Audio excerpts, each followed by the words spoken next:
हमारा देश भी अजीब मूर्खों का देश है। यहाँ के किसानों को कृषि कानून समझ में नहीं आया था, उन्होंने रोड ब्लॉक की थी, 700 से ज़्यादा किसान मारे गए थे उस वक्त।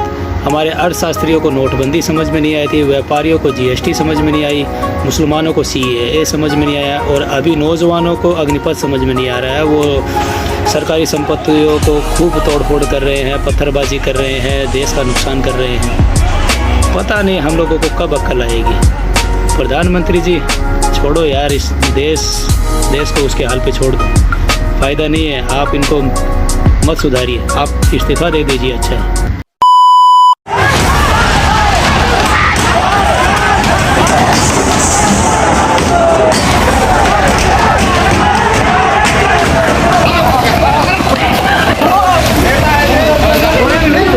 आपको निर्णय वापस लेना होगा। अगर हम लोग पावर है, सरकार आपको बना भी सकते हैं और सरकार बिगाड़। अरे पढ़ाई कर लो थोड़ा। अस्सलाम वालेकुम दोस्तों, कैसे आप सब खैरियत है इंशाल्लाह। यार हमारे नेता लोग इतने ज़्यादा मतलब परस्त क्यों है, इतने स्वार्थी क्यों है? खुद सारे मज़े लेने हैं उनको, 2-2, 3-3 तरह की पेंशन उठानी है, सैलरी बराबर लेनी है, फ्री की यात्राएं करनी है, फ्री का आवास चाहिए, फ्री की मतलब हर चीज़ खुद को फ्री की चाहिए। कैंटीन के अंदर 1000 रुपये का खाना इनको 10-15 रुपये में चाहिए। खुद चाहे अनपढ़ हो, कोई भी डिग्री ना हो, किसी भी तरह का कोई अनुभव ना हो, किसी भी तरह की कोई काबिलियत ना हो, फिर भी ये लोग हम पर राज करते हैं। एक पढ़ा लिखा IAS IPS जो ऑफिसर होता है और एक अनपढ़ नेता होता है, तो वो जो ऑफिसर है वो उसके अंडर में काम करता है। मतलब इन लोगों ने अपने लिए कितनी सारी सुविधा कर रखी है, आप खुद सोचिए। और जनता को क्या समझ रखा है ये तो जनता ही फैसला करे।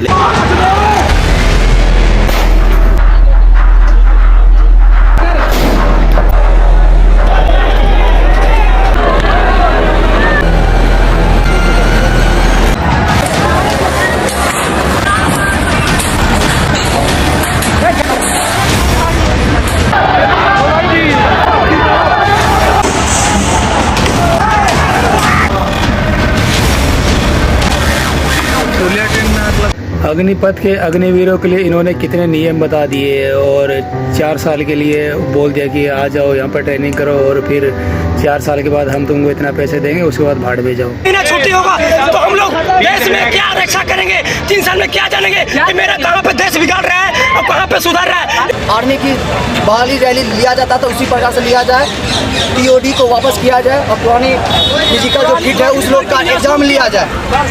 हकीकत तो ये है कि हमारी सरकार सीधे तौर पर कुछ न कुछ समझाना चाहती नहीं है। नहीं तो अगर सरकार कुछ भी कानून लाएगी, अगर वो प्रेस कॉन्फ्रेंस करती है तो वहाँ पर किसी भी कानून के पक्ष और विपक्ष में मीडिया बात करती है तो वो पूरी तरह से जनता को हाथों हाथ समझ में आ जाता है। और तमाम मीडिया अगर वो निष्पक्ष तरीके से बात रखेगा तो भारत के हर एक व्यक्ति को वो हर चीज़ एकदम क्लियर हो जाएगी, एकदम साफ हो जाएगी। लेकिन हमारी सरकार को सरप्राइज़ देने की आदत है, हर चीज़ को एक इवेंट बनाने की आदत है, और इसी आदत की वजह से देश के अंदर हर कानून पर, हर बिल के ऊपर, हर फैसले के ऊपर कंट्रोवर्सी होती है। और सवाल उठाना अच्छी बात है। एक स्वस्थ लोकतंत्र के अंदर जब तक आलोचना नहीं होगी, जब तक सवाल पूछे नहीं जाएंगे, तब तक वो लोकतंत्र संपूर्ण नहीं होता है, कंप्लीट नहीं होता है। ये चीज़ बहुत अच्छी है, लेकिन सरकार को ये सोचना चाहिए कि वो जब भी कोई कानून लाती है, एक तो अचानक से कानून लाएगी, लोगों को अचानक से कुछ भी समझ में नहीं आता है। आप खुद देख लीजिए, अगर आपके ऊपर कभी अचानक से कोई मुसीबत आए या फिर कोई बहुत बड़ी खुशखबरी भी मिल जाए तो आपको समझ में नहीं आएगा कि आपको कैसे रिएक्ट करना है। तो ये तो देश से जुड़े हुए इतने बड़े बड़े फैसले हैं, तो ये जनता को कैसे समझ में आ जाएंगे। लेकिन फिक्र मत कीजिए, ये लोग ना तो ये लोग सुधरेंगे, ना ये हम लोग सुधरेंगे। इंडियन आर्मी तीनों सेनाओं में जो लागू की है, इसका हम विरोध करते हैं। ये प्रणाली भारत सरकार में लागू नहीं होनी चाहिए। भारत सरकार ने हमसे हमारे आगे हाथ जोड़ जोड़कर 1 रैंक 1 पेंशन के नाम पर वोट मांगा था, और आज 9 रैंक 9 पेंशन का ड्रामा बनाकर हम युवाओं को बेरोजगारी में धकेल दिया है। हम ये तानाशाही नहीं लाश खड़े हुए हैं। जो हमें पता चली है 62 लोगों ने हमारी सांसें छीन ली गई हैं। छीन लो सांसें हमारी, फिर भी जिंदा है। भारत सरकार के इस फैसले पर हम शर्मिंदा हैं। हर कानून को, हर बिल को, हर फैसले को सही साबित करने के लिए गोदी मीडिया है। अब भारत का कोई भी नागरिक किसी भी रेजिमेंट में भर्ती हो सकेगा। और सरकार ने कहा है कि अगले 10 वर्षों में सेना से अंग्रेजों के और गलत साबित करने के लिए रवीश कुमार है। उसके पास बहुत पोटेंशियल होगा सर। आर्मी का ट्रेनिंग जो लेके आएगा वो सोच सकते हैं इधर क्या कर सकता है। वो आर्मी का अपना ग्रुप बना के कुछ भी कर सकता है सर। ठीक। और पहली बात 80% जब वापस भेज दिए जाएंगे तो या तो वो बेरोजगार रहेंगे या सही और गलत साबित करने का मकसद क्या है, उसके पीछे का आप ये देखिए कि वो आपके लिए कितना महत्वपूर्ण है, आपके लिए कितना फ़ायदेमंद है। ये चीज़ जनता को सोचनी है कि अगर रवीश कुमार किसी कानून में, किसी बिल में से अगर कुछ खामियां निकाल रहा है तो उसके अंदर हमारा नुकसान नहीं है। और अगर गोदी मीडिया किसी भी बिल की हद से ज़्यादा तारीफ़ कर रहा है तो उसके अंदर भी हमारा कोई ख़ास फ़ायदा नहीं है। इसलिए सोच समझकर फैसला कीजिए। सर इसमें सबसे बड़ी बात है कि इसमें युवा को मूर्ख बना रहा, और जो भी युवा इसमें इन्वॉल्व हो रहे हैं कि 4 साल में जॉब आर्मी में वर्दी पहनेंगे, वर्दी 4 साल में पहन के क्या करेगा। उसमें सबसे बड़ी लड़का जो तैयारी कर रहा है वो 6 साल से कर रहा है, कोई 7 साल से कर रहा है, जिसका उम्र निकल गया वो क्या करेगा 4 साल में जाके रहेगा। आर्मी में कोई फायदा आजकल जाने से कोई फायदा नहीं। अगर शहीद होने के बाद कुछ दर्जा भी नहीं मिलता है। और जो ये नेता विधायक है यही लोग ने सब करवा रहे हैं 4 साल के लिए। बिहार के नवादा में नौजवानों ने बीजेपी के दफ्तर में ही आग लगा दी। अगर यही हिंसा उन लोगों ने की होती, कोट अनकोट उन लोगों ने, तो अब तक उनके घरों पर बुलडोजर चल चुका होता। नवादा से बीजेपी की विधायक अरुणा देवी की इस गाड़ी को देखिए। इसमें अरुणा देवी की गाड़ी का क्या कसूर है जिसे चोट पहुंचाई गई। यही नहीं, कैमूर में भी रेलगाड़ी में आग लगाई गई। भभुआ में भी इंटरसिटी एक्सप्रेस जला दी गई, रेलगाड़ी में आग लगा। बीजेपी के विधायक के घर पर भी हमला किया। नौजवान उनकी छत पर चढ़ गए और वहां से बीजेपी का झंडा नीचे फेंक दिया।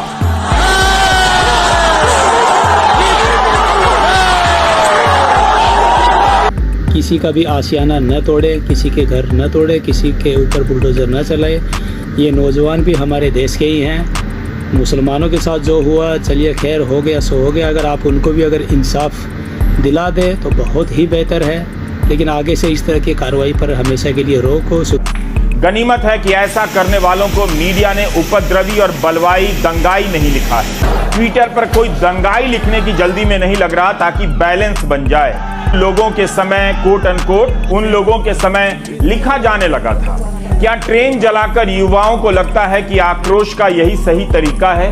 क्या वे भूल गए कि 2-4 दिन पहले तक इस बुलडोजर का वे स्वागत कर रहे थे कि पत्थरबाजों पर यही कार्रवाई होनी चाहिए, जबकि आरोप अभी तक साबित नहीं हुआ।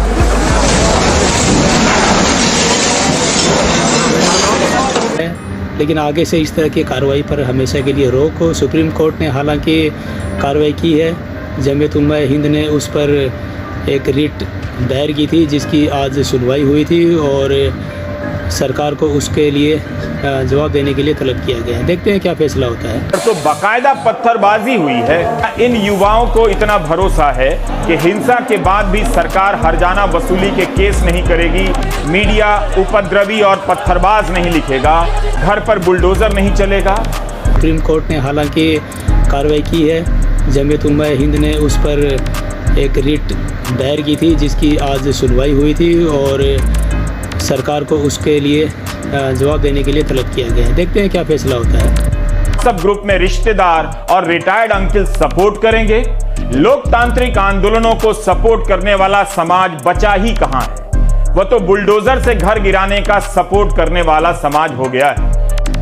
और मैं हिंदू और मुसलमान दोनों तरह के लोगों से यही गुजारिश करूँगा कि जब भी कोई इस तरह की घटना होती है, जब भी किसी भी तरह के दंगे फसाद उपद्रव कोई विरोध प्रदर्शन जो हद से ज़्यादा बढ़ जाता है, उसमें कुछ भी तोड़फोड़ होती है, सरकारी संपत्तियां तोड़ी जाती है, पथराव होते हैं, उस चीज़ को आप किसी भी तरह से जस्टिफाई मत कीजिए। हाँ, उसके पीछे का जो रीज़न है उसके लिए सरकार से सवाल कीजिए, लेकिन किसी भी तोड़फोड़ को आप किसी धर्म के एंगल से मत देखिए कि हाँ पहले ठीक है मुसलमानों के साथ हुआ और अभी अगर हिंदुओं के साथ हो रहा है तो ये सही हो रहा है। नहीं, इस तरह से आगे फिर जब हिंदुओं के साथ होएगा तो फिर मुसलमान खुश होंगे, मुसलमानों के साथ होएगा तो फिर हिंदू खुश होंगे और इन सब फिजूल की खुशफहमी के अंदर सिर्फ और सिर्फ सरकार का फ़ायदा है, नेताओं का फ़ायदा है, क्योंकि वो लोग तो हमेशा ही खुश रहते हैं। नुकसान सिर्फ और सिर्फ जनता का होता है। इसलिए समझदार बनिए, जिम्मेदार बनिए। और do you get my point? तुम लोग नए हो तो सब्सक्राइब करो, वो जो लाल वाला बटन है उसके साथ सूर्य नमस्कार करो या फिर अनुलोम विलोम, मुझे नहीं पता, बस क्लिक हो जाना चाहिए।